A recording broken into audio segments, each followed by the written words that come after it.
showing you some of the reading routines that we would have done daily in class. A big part of first grade is something called guided reading, and guided reading is done in small group instruction. And what guided reading is when you sit down with a child and you give them what they need for their reading skill. So that would be phonics, reading strategies, and you're kind of modeling and scaffolding how you would read as a strong reader so that they can pick up some of those reading habits.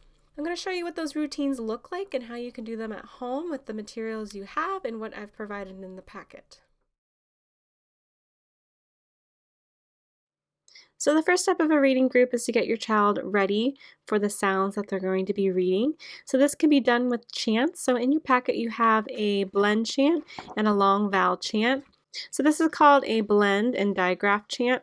And what a blend is when you have two letters and both sounds are pronounced. So for CL, it's k, l, kl. So you're hearing both sounds, but you're saying them so fast that they're going together into one sound. A digraph or an H brother, sometimes they're called, those are sounds that it's two letters, one sound. So ch, you're not saying k, h, you're just saying ch. So when you're doing the chants, what you'll ask your child is, all right, let me see that you're ready with your reading finger. So they know that they're supposed to be tracking with their finger. Some students are ready to track with their eyes, but for most students, they're really working on tracking with their finger. And what that means is that you're putting your finger under every word that or sound that you're reading. So it really helps students who are still struggling to decode so that they're not getting lost or getting all over the place. So when they're ready, they're going to be putting their reading fingers on the ch sound. So you can either lead them through this chant, or if you want to just show them this part of the video, you can. So I would usually say, all right, show me you're ready with your reading finger. Please put your finger on the ch sound. And once they're ready and everyone's ready, you'll say ready, set, read. And this is how the chant goes. So ch, chair, sh, sheep, blah, block, cla, clock, fla, flag, gla, globe, sla, slide, pla, plane, bruh, braid, cruh, crayon, druh, dress, fruh, frog, gruh, grape, pruh, pretzel, truh, train, sk, scarf, sk, skate, sn, smile, sn, snake, spa, spider, sta, stick, struh, street, swa, swing, twa, twin, qua, queen, thumb, whale.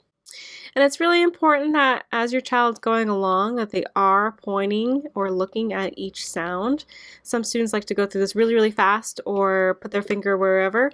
What we want a student to be able to do is to see and hear these sounds so many times that it's more committed to memory, so they don't have to decode each sound when they're reading. The other chant we have is a long vowel chant. So vowels can either make a short sound or a long sound, and vowels either need a E at the end of the word to make the long sound, or they need a vowel T. We had been working on the long vowel silent E. We did not get to vowel teams yet, but that would have been the next step. So even though we hadn't learned it in class yet, it's still helpful to practice, and we have still been doing this chant way before we even learned specifically about each of these vowel teams. So to do this chant, it's the same thing. You're still tracking with your finger. You'll tell them to put their finger on the cake, and you'll say ready, set, read, and this is how the chant goes. A, cake, A, male, A, hay, A, ate, I, kite, I, light, E, feet, E, seal, O, nose, O, boat, O, snow, ooh, book, U, cube, U, glue, ooh, zoo, ew, through. And then you'll have them turn it over. And I usually explain that this is a combination of digraphs, H brothers, and some R-controlled words, and some other funny combinations of phonics. We had worked on these digraphs. We did not get to R-controlled words. That's at the end of the year. And some of these other combinations of like OU and OW going ow, those would have been end of year first grade things, but it's still important to practice them now because they're still reading words like that now. So again, you'd have them track with their reading finger. I usually say, okay, put your finger on the chain, and then I say ready, set, read, and here's how the chant goes. Ch, chain, sh, shoe, f, phone, thumb, R, shark, or, corn, fern, bird, turn, ah, saw, haul, all, ball, ow, cow, ow, out, oi, boy, oi, point.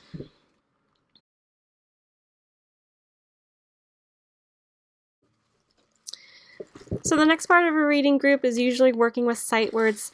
Sight words are really important because they make up most of what your student is reading, and oftentimes the sight words don't follow phonics rules, they're rule breakers. So a student will go to a sight word and try and decode it like a first grade word and get really stuck. So if they have the sight words memorized, when they go to read them, they don't have to struggle or try and sound it out. They just know it by sight. That's why they're called sight words, knowing it on sight. Sometimes they're called snap words, or high frequency words, but they're words that students will see a lot, and they're usually rule breakers. So we would have had about 4 to 6 words that we were working on each week, and so you have a stack of sight words that you can do this with, and you can practice sight words in a couple different ways. My suggestion would be to work with a couple a week. So you can do this in a very traditional way where you show a word, you tap under it and say word, and they read it, and if they get it correct, then you put it in one pile, and if they get it incorrect, then you put it in another pile. And then you keep practicing all the ones that they still need more work with until they have those memorized. What I like to do is give some context to what the sight words are. I find that students can have sight words memorized, but when they actually see them in a passage, they have no idea what the word is because they have no context.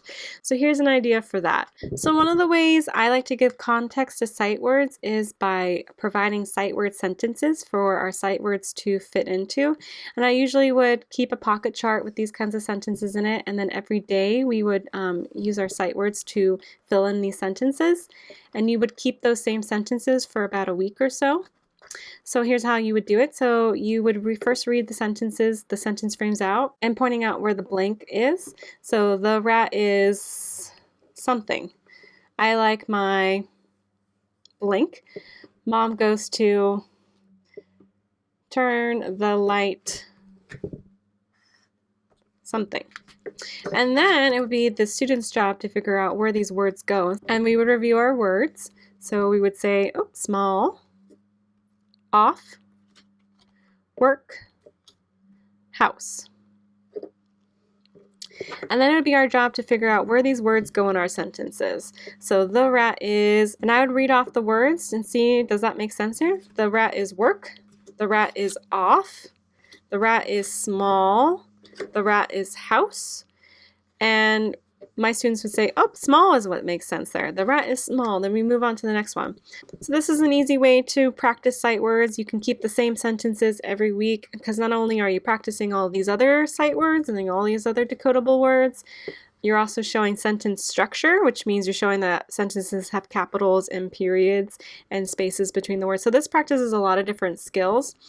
I also included a lot of sight word games, which I'll save for another video, but any way you want to practice sight words is great, but make sure that they are part of your reading instruction because sight words do make up most of what a student reads. So something that we practiced a lot with was our H brothers, and here they are. So our H brothers are practicing digraphs, and again, a digraph is when there's 2 letters, 1 sound, and we call them H brothers because each of one of these letters has an H after it. What I would do is I'd flash these brothers and I'd ask for the sound, and then I don't think I'll include a template to make these, but if you want to practice with this video, I'll show them now. So this is Talkative Phil, and he makes the sound, and his little story is, Talkative Phil loved to talk. He always got on the phone and talked for a long time. When he was looking for his phone, he would go around making the sound, asking, where is my phone? So this is the sound. This is our rude brother. This is Impolite Theo making the sound, and your tongue does come out when you make that sound. So Impolite Theo was not very nice. He liked to go around sticking his tongue out at anybody that came close to him. He made the sound as his tongue came out. So when you're making that sound, your tongue doesn't come out as much as this, but it does come out when you're making the th sound. Here's Crazy Charlie, the ch sound. Crazy Charlie went around making silly, crazy faces and made the sound ch, ch, ch over and over again. So this is the ch sound. Here's Quiet Sean, the sh sound. Quiet Sean liked silence. He went around saying shh, shh, shh to remind everybody to keep quiet. So shh. Here's the w sound. This is Musical Wit or Musical Willie. So this makes the w sound. And your mouth kind of looks like you're about to whistle.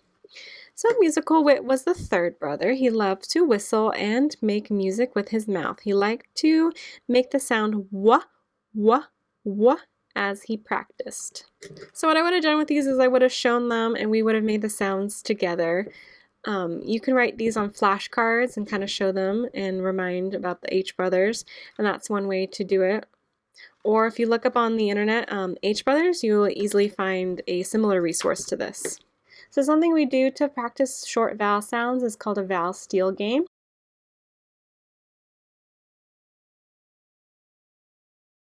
So you first review all of your short vowel sounds.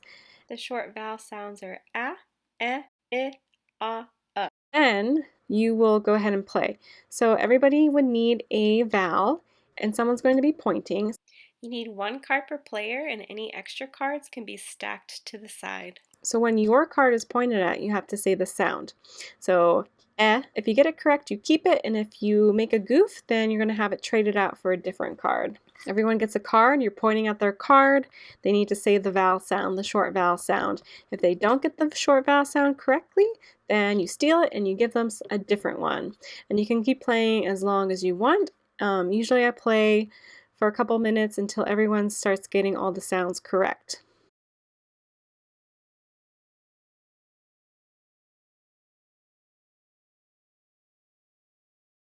You can also play this with the H brothers, so everyone gets an H brother. We first review all the sounds, so f, th, sh, ch, wa, and this one is k.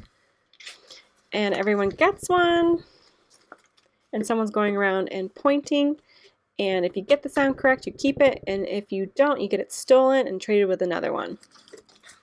Now when I have a lot of students, I have all these cards in play at once. If you're just working with 1 or 2 people, you're going to have just an extra pile on the side to take from. So the next thing that we do is work on the phonics skill that we're working on.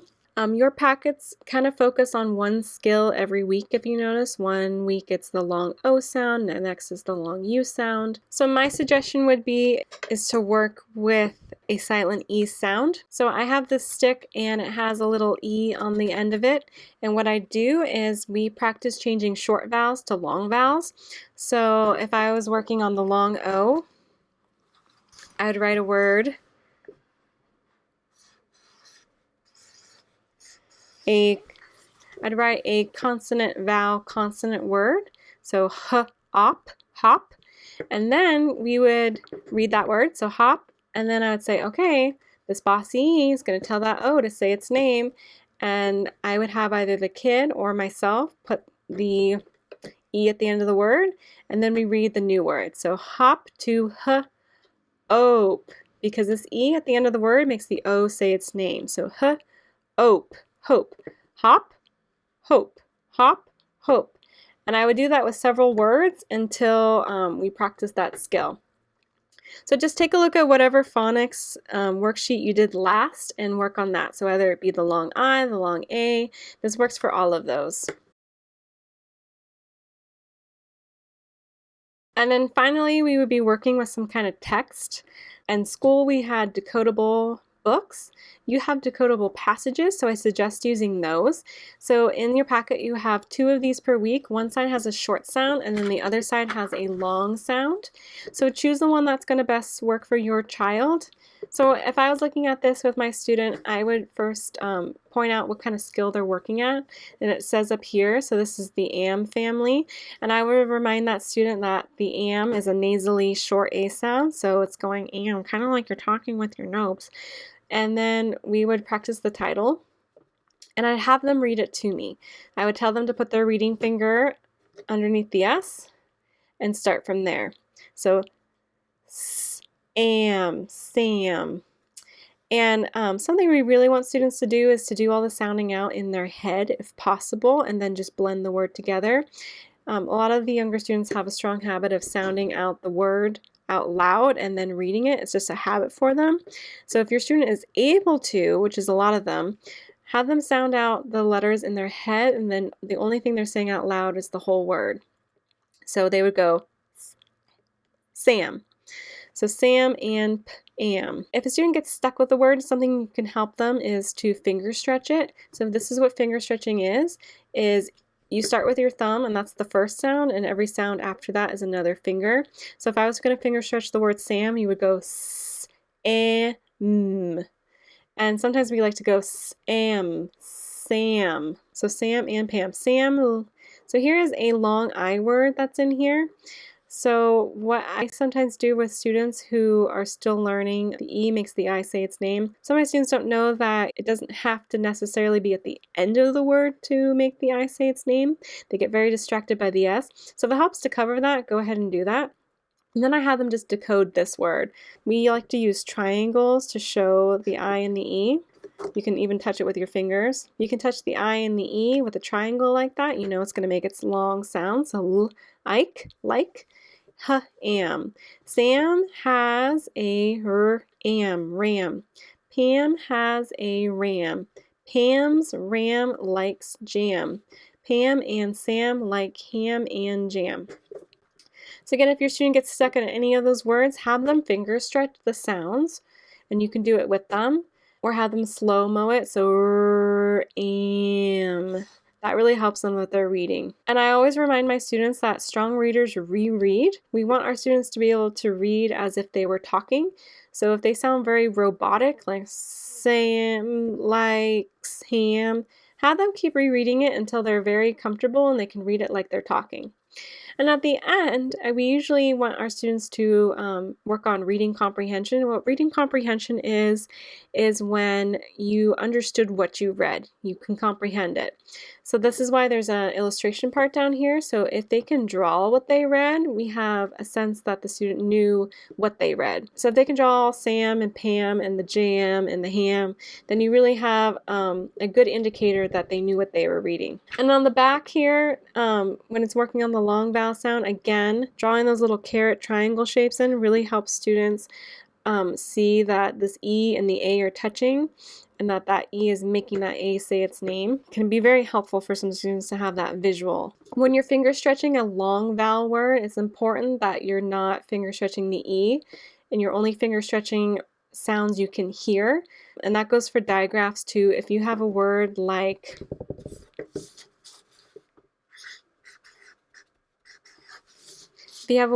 chip, you're going to stretch it like this. Chip.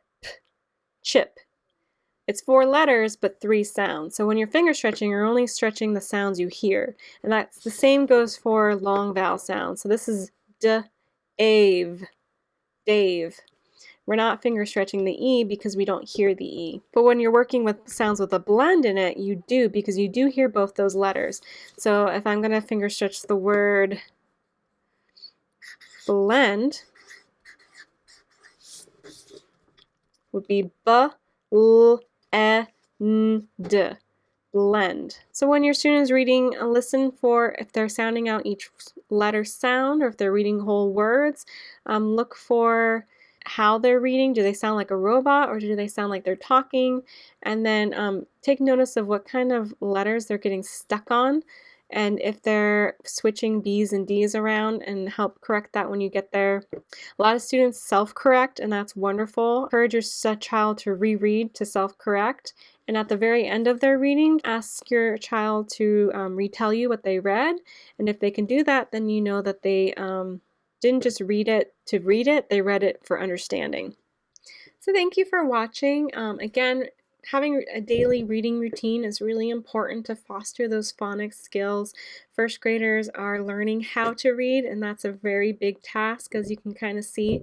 There's a lot of components to reading. There's phonics, there's letter recognition, there's sentence structure, and there's a lot that they're learning right now. So if you can do little routines every day to kind of foster that learning, that will really help your student be ready for second grade. If you have any questions about what you heard, or maybe I didn't explain something well enough, please don't hesitate to contact me. Reading can seem like a very daunting task. There's so many parts of it that all need to be working together in order to be a strong reader, but every student is capable. And if there's any way I can help, or if you have a specific question about your child's reading, I most likely can answer it. So again, thank you for watching, and I hope you have a wonderful rest of your day.